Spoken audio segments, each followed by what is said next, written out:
What's going on, everybody? Welcome back to the channel. Today is going to be a fun episode. I'm out here with my sister Holly. She's getting everything set up on her 7 PRC and getting the Garmin Zero all set up. But yeah, so we're like T-minus 1 month from official rifle season here in Montana for some special hunting opportunities. So we were able to link up this afternoon, and we're just gonna shoot the rifle. She's got her custom built 7 PRC. I've got the 6.8 Western. We're just gonna get some confirm our zeros at 100 and do some longer range shooting.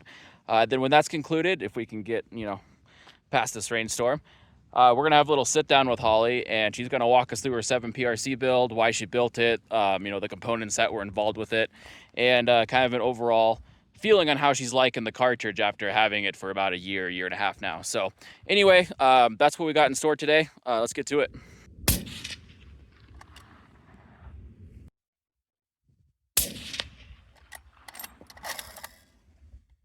.28-68.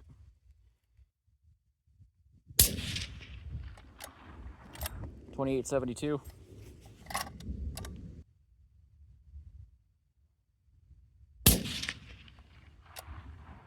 .29-04.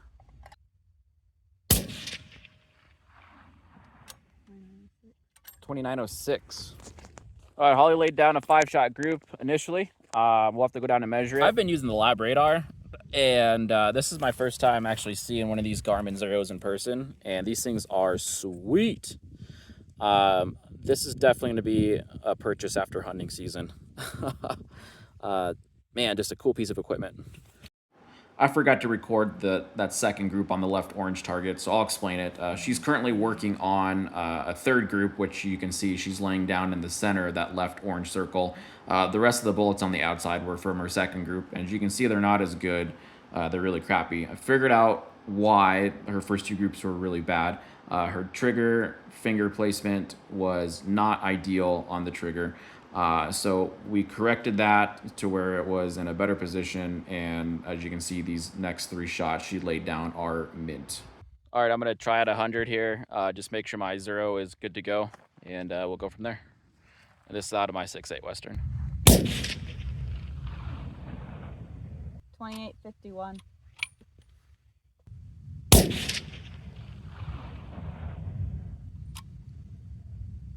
Yeah, I definitely pulled that shot. That was horrible. Disregard that one.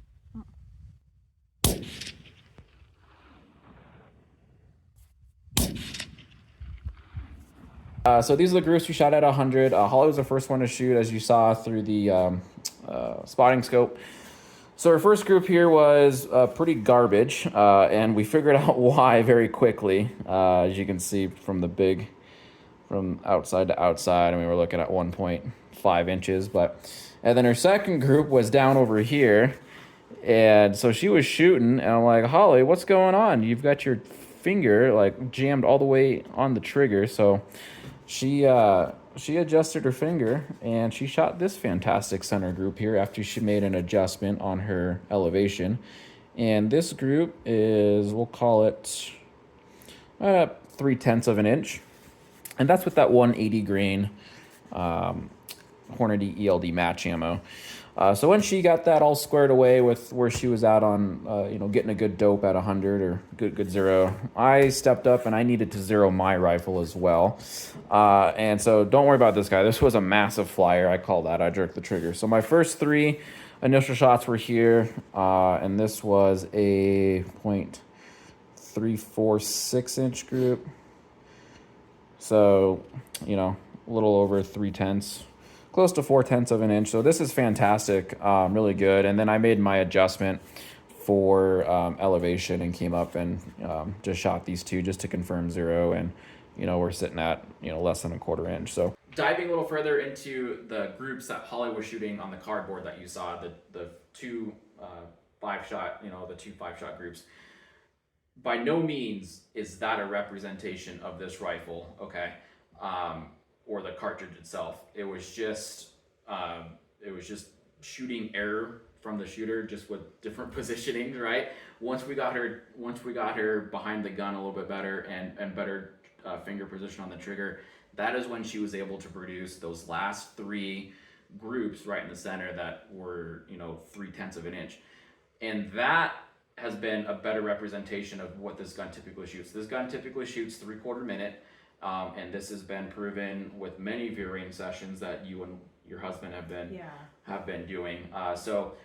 Just I want to clarify that this rifle has been a 3/4 minute rifle all day long since they built it, and so that's a testament to not only their gunsmith that built the rifle for them, but also the ammo that they've chosen to shoot out of it, and the shooters behind the rifle as well. So don't think that the 6.8 Western is so much better because it's producing better groups right out the on this video. Not the case. I've seen her and her husband shoot this rifle, and it shoots lights out. And I've been shooting my custom ammo. This is just box ammo, and it shoots well with box ammo too. So I just wanted to put that out there that this rifle is awesome. It's very accurate, and the gunsmith did a fantastic job on it. And it's by no means is today's representation of groups and an indication that this rifle is crap or the 7 PRC is crap. Now they're all zeroed up at 100. We're gonna reset and we'll start shooting at some longer ranges here and getting kind of things all dialed in. So stand by for that. My hair, I'm gonna be more of a Dapper Dan man. If you've seen Oh Brother Where Art Thou, you would understand that. But anyway, we're gonna be wind's cranking pretty good. But we have a steel target set up at 540 yards. We were just kind of discussing, if this was like legitimate shooting conditions out in the field, if we're on a stalking an animal, I don't know, we probably wouldn't shoot to go past it, but 300 yards maybe, 400, but we're going to stretch it out to 540 and just have some fun with it. Man, I bet the wind's cranking, 15, 20 mile an hour. I'll have to get the Kestrel out. We'll get some stuff dialed in, but yeah, so we're just going to have fun. We're going to give ourselves a challenge. Have at it.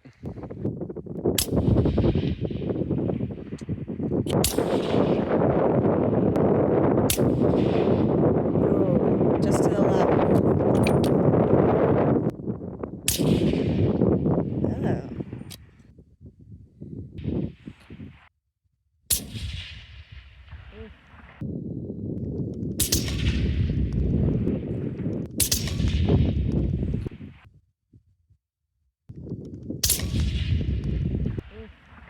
All right, guys, we are back at the house doing a little tabletop discussion, literally a tabletop, on Holly's custom-built 7 PRC. Now, very many months ago, I had asked you guys if you guys wanted to see a collaboration with my sister on her custom 7 PRC versus my custom 6.8 Western, and the general consensus was yes. So it just so happened to work out that we were able to get together here in Dillon, and she brought the rifle along. Now, the first part of the video you saw, we were out at the range, just getting really good hard zeros at 100, and then entering all that ballistic information into our rangefinders, our graphic VR for our rangefinders, just doing some fine tuning and stuff. And as you saw, the wind was gusting 15, 20 mile an hour. So, we tried our luck at 575 yards, and it didn't work out too well because we're not the greatest shooters, but we're out there practicing. But so anyway, we're just having fun and just having a little friendly competition. But with that being said, I'm gonna let Holly just take you guys through her rifle. Both her and her husband built this rifle for their hunting and backcountry adventures, so it's not just hers. So it was a collaborative effort between the two. But anyway, I'll let her take over, and I'll just get some close-ups of the gun and be good to go. This is the 7 PRC that my husband and I built. I will say, so this was a gun that he mostly wanted to build for me. A lot of the parts you see on here, he did a lot of the research himself on kind of the best parts to put together. We wanted to keep it made in America, Montana, if we could. That's what we did. We had a local Montana gunsmith build it, and he did a really awesome job. I was looking for my own gun. We were shooting my husband's 270, and we kind of wanted a gun that would just be a one-time deal that would kind of suit both my needs and most of his needs. So we went with the 7 PRC. For one, it's going to fulfill the needs, small game, large game. It's going to do a good job. And I wanted to start getting into some more long-distance shooting, which this gun would meet those needs very well. That was kind of like why we chose 7 PRC. It was kind of the new hot bullet out. It had really good ballistics on it. So we wanted to give that a try. So starting here, we did the Defiance Action Anti. Columbia Falls, Montana is where that one's built. We have here, I went with the chassis system. I did the XLR magnesium. Reason why I went with the chassis system is I really do like the pistol grip. I think it's a lot more comfortable. And we put this thumb rest in here. It just makes the overall shooting form a lot more comfortable, and it replicates, other chassis systems and lower caliber rifles, so that, for practicing purposes, you can shoot a gun with maybe a chassis system that's a lot cheaper to shoot, and I can practice with the same feel, similar form. So I liked that about the chassis. Here I did do the folding stock. Big reason was I do have a 24-inch barrel on this, and I put on a 7-inch suppressor.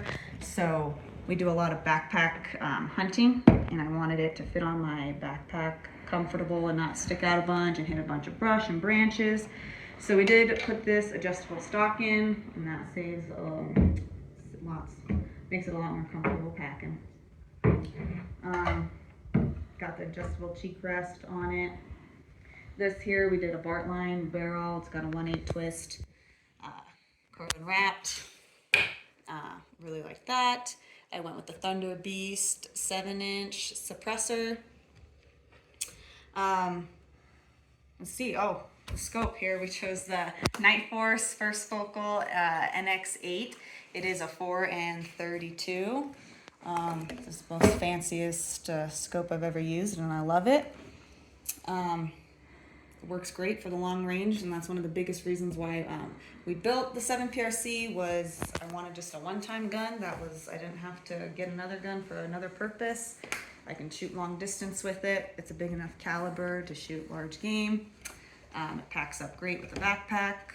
It's pretty, it's lightweight for what we've got on it.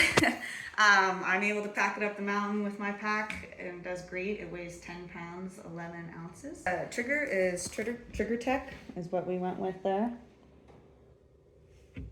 And then we have the Magpul bipod we've got on it. I really like it. It's just easy glide, lightweight. I can't remember the bipod I used on some of my dad's guns, and those are the Harris bipods. Oh my gosh, I would have the hell of a time getting those set up and just like adjusting it. And this is just super easy.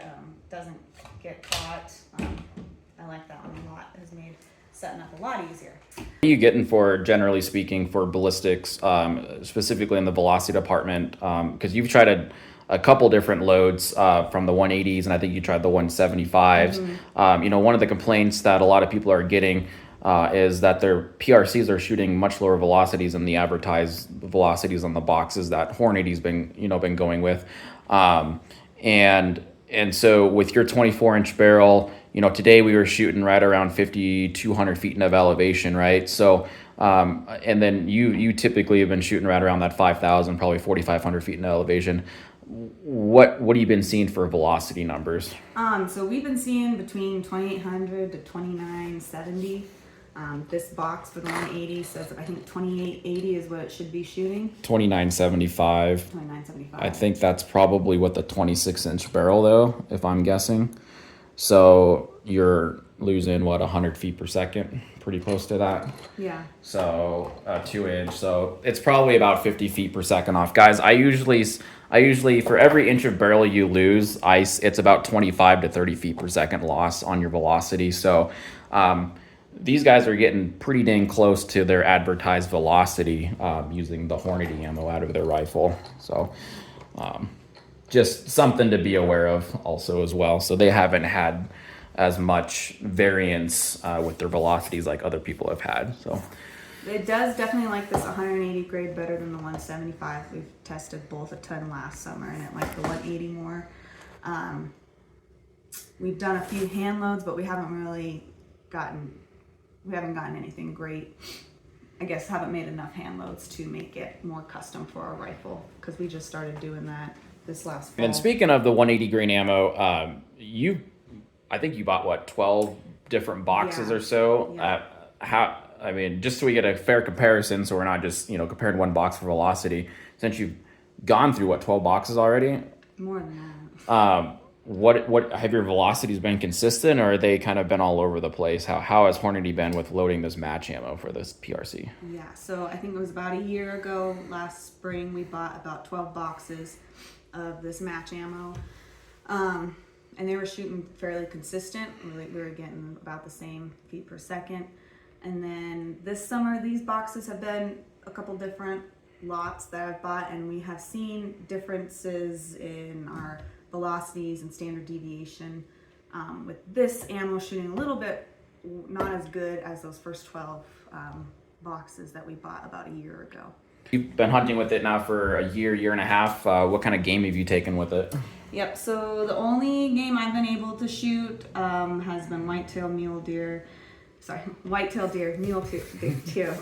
mule deer, and then we did get a bear this last spring with it, a black bear. What were your shooting distances on, since you kind of built this into a long range, what have you been shooting with? Unfortunately, I haven't been able to test out on an animal super long range yet. For one, that's just been opportunity-less, so thankfully we've been able to get in closer.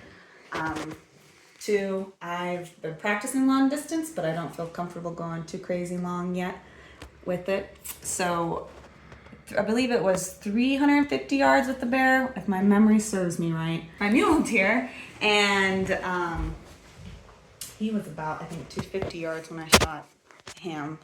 And then the whitetail deer, which was down in Texas, those were only 100 yards. So this gun was a little bit overkill probably for shooting whitetail in Texas, but it was our brand new gun and we wanted to test it out on what we were shooting. Okay, so obviously you built it, you've hunted with it for a year and a half now, you've kind of got some good intimate time with it out in the backcountry. Is there anything you want to change on it, or if you would do it over again, build another one, what would you do differently? Yeah, so one of the issues we did run into was just the feeding of this magazine here. It's an Accurate. It's for 300. We did have to have our gunsmith do some bending here. Just sometimes it won't feed a bullet if you do your bolt action too quick, it won't catch the bullet and feed it through.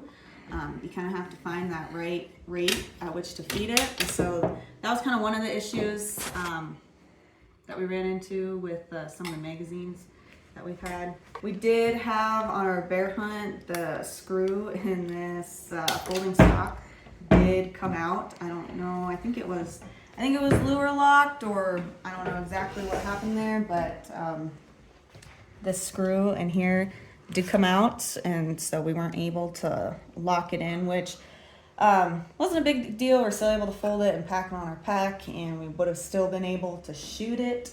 It just kind of was a pain in the butt. So I did get a new screw for that and lure locked that this summer, and it's been good. Let's see. One of the things, I mean, overall, it's been really great so far. It goes on my backpack pretty good. I haven't gotten hung up in a bunch of brush carrying it. We've gone through some thick stuff. It is a longer barrel for maybe me. I think maybe a 22-inch could maybe do it. I don't know how much that would change. We would lose, obviously, some velocity with it. That would be fine. So guys, if you've been following the channel for a while, and I've been shooting mostly reloads out of my 6.8, and for the people that don't understand, the nice thing about reloading your own ammo is you can really tweak a lot of different styles and aspects of it, so where you can push your bullets a little faster than what factory will let you do, and you can choose different components with powders and bullets, and the modern day powders and the bullets are so phenomenal that you can get away with, and you've seen this on my channel firsthand, you can get away with a shorter barrel and still get respectable velocities, right? And this is specific with running a suppressor. You get some of these 26-inch barrels, right? Throw a suppressor on a 6-inch, suppressor. It's like a joust, like a jousting pole, right? It gets really obnoxious, and especially if you don't throw a folding stock on it, right? Mm-hmm. So you got this big thing, and having a folding stock really makes it nice. So And I've thought about this too with my 6.8 is like, if I were to do it over again, would I stick 20 or would I go down to 18, right? Like if I'm only going to get penalized 50 feet per second with the modern day bullets and powder, that might be worth it to have a little bit smaller and a skosh lighter package. So you going down to a shorter barrel, back to what I was saying, and if you start reloading ammo for it, I don't think you're going to see much of a loss in velocity. You might be able to match your current velocity out of your 24 if you drop it down 2 inches. So that's just kind of the beauty of reloading, guys. Yeah, and that's what my husband and I just started getting into that, so we're hoping to start messing around with reloading a little bit more to fine tune it to this gun. Lengthwise, one reason why I have a problem maybe with the length, after adding a 7-inch suppressor, it looks a little awkward with me. It's just pretty long. Now with Wyatt, he's 6'3", it looks more like a toy in his hand. But it will hold up. I don't have issues holding it up. It's just more so could be an awkward length. So that would be the only reason why maybe I would just shorten it a little bit, just to make it more comfortable if I had to do any stand-in stuff or any other position. And just also when I pack it on my backpack, it's just a little more shorter, a little more compact. But overall, it's been really awesome. Very comfortable, very easy to shoot. I've been shooting for a long time, but I wouldn't say I've been shooting my best. And so just within this last year, especially with getting this gun, I've really looked at my shooting form and kind of correcting those bad habits I've had, and having a good gun that makes it easy. So yeah, no complaints. Okay, so in good old fashion, we'll just go over my rifle again. A year and a half ago, I put out a video highlighting my rifle build, but since then I've had very many new people to the channel that might not have seen that video. So I just wanted to go through my components again of why I chose it and kind of go over the build overview and what I would change and what I wouldn't change. Since I built this rifle, really nothing has changed. It's been pretty much the same since it was finished on the channel. But 6.8 Western. I chose 6.8. I originally started building this rifle at the heart of COVID in 2020. And at the time, 6.8 Western was the prevalent ammo on the shelf. And it was a very new cartridge at the time. Keep in mind, I'm coming up from a 308. So I traditionally was hunting with a 308, a suppressed 308. And I think I was like at 12 pounds, 13 pounds. And just a little heavy for me, and I knew I wanted to have a little bit larger of a cartridge that would have more energy downrange, and so I kind of settled on this 6.8 Western. I took a gamble on it just because there was a lot of factory ammo on the shelf. I figured I can get brass for it, and it probably wasn't going to go away with all the factory offerings. So I took a gamble on it, and it's treated me pretty well. We don't have the reloaded components for it yet. We do, but it's not as prevalent as like some of the other cartridges, and it definitely doesn't have the hype or the marketing behind it that the 7 PRC does. But I think people are kind of coming around to liking it a little bit more, and I think it's a great cartridge for anybody that wants to build a gun. It's a great all-around cartridge. It's on a short action. You shoot your heavier grain bullets, and they've got, I don't know, it's a pretty good all-around gun. So with that being said, that's kind of the background of why I wanted to build it and how it came to be. Starting from the heart of it, I've got a Defiance anti-X action. Like Holly and her husband, I wanted to get this thing made mostly in Montana with all USA made parts if I could. So in tradition here, we got Defiance action anti-X. This is out of Big Fork, Montana. Or Columbia Falls, Montana, excuse me. The difference between the anti-X and the anti is I've got more relief cuts in here just for aesthetic purposes and maybe a little bit of weight savings. And then these guys on their anti, they chose to get their tally mounts separate, where my scope mounts are milled right into the receiver. So that was just an aesthetic thing. And so that's the heart of it there with the fluted bolt. This is a medium action. So it's classified as short action, but it's a medium action. There's a true short action for like your 223 300 blackout. But the 6.8 Western is classified as a medium action. It's still a short action cartridge for the bolt action, but it's classified as a medium action, if that makes sense. Where Holly's, the 7 PRC is a true long action. So from there we went with a carbon fiber wrapped barrel. Now the barrel blank is from McGowan Barrels, and they're out of Kalispell, Montana. But these blanks are used by Carbon 6, and I think they're, I want to say Ohio maybe is where they're at. I could be wrong though, so don't quote me on that. But that's who did the carbon wrap barrel on this. It's a 20-inch barrel, 1-in-7 twist is how I had it ordered. And then on the end of that, I've got a Gunworks. Pull back the suppressor condom is what I call it. But so it's the Gunworks 6 suppressor. It's a 30 cal suppressor, and I've got their 2.77 diameter end cap on the end of it. So 6-inch suppressor. It's a stainless steel. It just has a, oh, she's on there real good. Anyway, you can tell it's on there. It's just on a taper lock. There's no, the mount that goes on the end of the barrel is not a muzzle brake. It's not a flash hider. It's literally just a hub to mount this on. And so you save a lot of weight on the front end by not having a large brake on the front of it. So that does save a little bit of weight. So it's been a great can. I've ran it on this rifle and a couple of my semi-auto 5.56 rifles, and it's been a great can. It's definitely held up really well. I would say the Thunder Beast though, man, this thing is a sweet suppressor. Definitely a lot more expensive than the Gunworks, but you know, these guys are out of Cheyenne, Wyoming. These guys are out of Cody, Wyoming. The Gunworks. Thunder Beast is out of Cheyenne, Wyoming. And if you guys are watching from Wyoming, you guys got some good suppressor manufacturers down there. But the Thunder Beast is definitely a precision rifle, hunting rifle suppressor. It's got great tone. And I think, I'm not going to weigh them, but just on paper, I think the Thunder Beast is a little bit lighter, if I'm not mistaken, than the Gunworks 6, even though it's an inch longer. But I was really blown away at how light the suppressor was when you guys first showed this to me. So I do like this a lot. So if you guys are in the suppressor market for you know, a precision suppressor, I would definitely take a look at Thunder Beast and Gunworks. Let's see here. Moving on to the chassis itself. This is an MDT HNT 26 chassis, so it's a hybrid carbon fiber magnesium chassis. You guys have seen these all over the internet. They've been out for a while. I kind of picked one of these up when they first came out.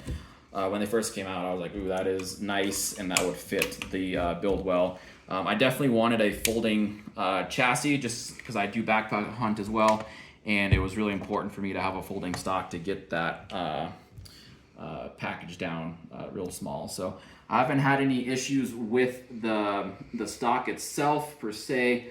You know, it's been pretty good. The only thing that I've had an issue with was, as you notice, typically this cheek riser will ship with a foam or a neoprene pad on there. That quickly wore off from rubbing on my backpack while I'm packing it around. So I just took that off. Not an issue to shoot without it.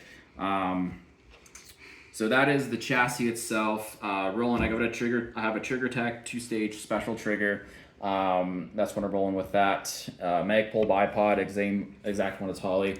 I really like these bipods. They're like $100. They're pretty light for what you get. They're definitely lighter than the Harris bipods. And they're not as expensive as your Atlas bipods for sure. Now there are lighter bipods out there that are carbon fiber, but I think this is a good all-around bipod. If I were to get another bipod, I would look at MDT's bipod. That kind of is similar to this, similar features, but yeah, so that's kind of what I want with the bipod for that. Just a regular Magpul KSL slim grip. I've got an MDT mag. These are 3-round mags.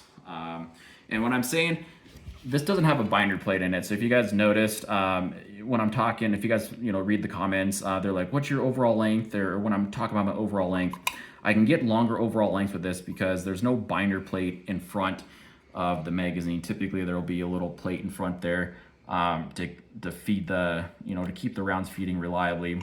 MDT takes that out, so you can run longer overall lengths in your cartridge, so you can play around with your jump a little bit better. So these are the mags I have. They're the MDT short magnum without the binder plate. As far as the scope goes, I've got the Zeiss Conquest V4. It's a 6-24 second focal plane, running, I can't remember if this is a 0 Delta, but it's the Halo. I think the model is a Halo. It's just a scope level. And that's just really nice for when you're out there shooting longer ranges. You can kind of, with one eye, look through it, and it blurs the image together, overlays it, so you can kind of see if your gun's level. And being level really changes the way your bullet travels downrange because of black magic. But nonetheless, so as far as this scope goes, I chose it because it was at the time, and it still is to my knowledge, one of the lightest hunting scopes you can buy. And I wanted a second focal plane just because that's what I've been used to shooting ever since I started hunting when I was a wee lad. So second focal plane is what I knew. I wanted, it's an MOA. I speak in inches. I've done mils before. I've tried mil scope out, but MOA is generally what I come back to. It's what I think in, it's what I talk to the other shooters. Like Holly's got an MOA scope on this. My brother-in-law, he built a rifle and he chose an NX8 scope in an MOA. So the people that I shoot with and hunt with, we all talk in inches. So it was just kind of a natural thing to settle on a minute of angle scope. But it's been a great scope. The glass quality in it's pretty good. Both this and the Night Force have Japanese glass in it. So the glass quality is on par with each other with both 30 millimeter tubes. This has got a real nice, zero stop turret. You got locking wind dials on here is nice. And it's got the illuminated reticle. The only thing I would do differently with the scope would be, I do like it. I wish Zeiss made it in a first focal plane. Now that I've shot this for 3 years and I've really become intimate with second focal plane, I would like to step over to a first focal plane.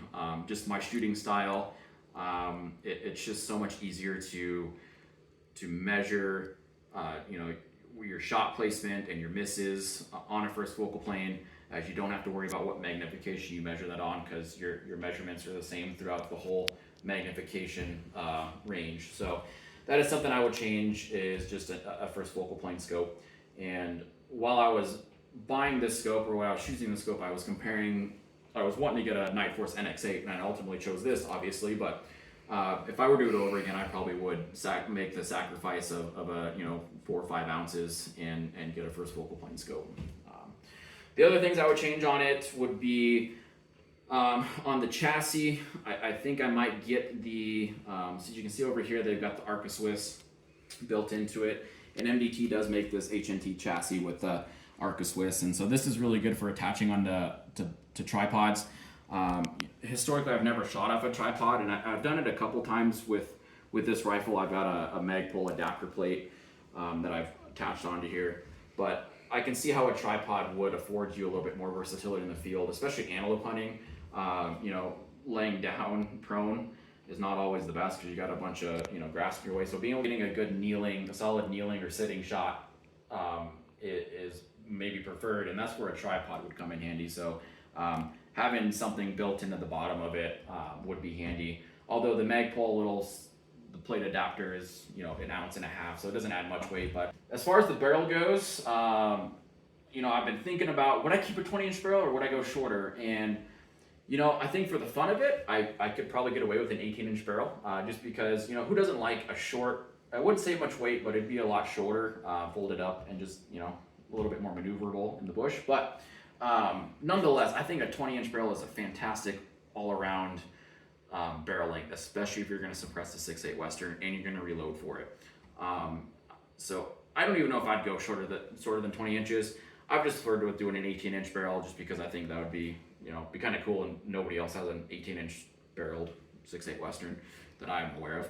But I would change the barrel construction. I probably would not go with the carbon fiber barrel again. The reason why I went with the carbon fiber barrel was because in 2020, that was the drip. That was the whole thing, and it still is. Carbon fiber barrels are pretty popular. They look really nice. They are aesthetically pleasing to look at.